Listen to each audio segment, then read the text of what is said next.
Friends, ಭಗವಾನ್ ದಕ್ಷ ಪ್ರಜಾಪತಿಯು ಮಹಾಯಜ್ಞ ಮಾಡಿ ಸಾಕ್ಷಾತ್ ಪರಮೇಶ್ವರನನ್ನೇ ಯಜ್ಞಕುಂಡದ ಮೂಲಕ ಉದ್ಭವಗೊಳ್ಳೋ ಹಾಗೆ ಮಾಡಿದ ಈ ಸ್ಥಳದ ಬಗ್ಗೆ ನಿಮ್ಗೆ ಗೊತ್ತಾ? ಹಾಗೆ ಶಂಕರಾಚಾರ್ಯರು ಶ್ರೀ ಚಕ್ರವನ್ನ ಸ್ಥಾಪಿಸಿದ ಸ್ಥಳಗಳಲ್ಲಿ ಇದು ಕೂಡ ಒಂದು. ಈ ಪ್ರದೇಶದಲ್ಲಿರೋ 2 ವಿಗ್ರಹಗಳ ಆಕಾರ ನೋಡಿದಾಗ ಈಜಿಪ್ಟ್ ನೆನಪಾಗುತ್ತಲ್ವಾ?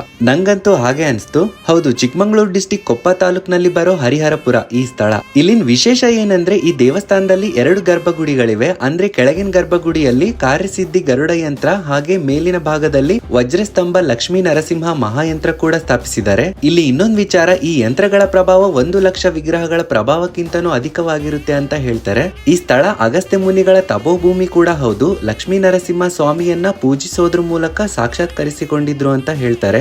ಈ ದೇವಸ್ಥಾನನ ತುಂಬಾ ಚೆನ್ನಾಗಿ ಜೀರ್ಣೋದ್ಧಾರ ಮಾಡಿದ್ದಾರೆ. ತುಂಗಾ ನದಿ ದಡದಲ್ಲಿ ಈ ದೇವಸ್ಥಾನ ಇರೋದ್ರಿಂದ ತುಂಬಾನೇ ಚೆನ್ನಾಗಿದೆ ನೋಡೋಕೆ. ಇಷ್ಟಾರ್ಥ ಸಿದ್ಧಿ ಆಂಜನೇಯ ವಿಗ್ರಹನೂ ಕೂಡ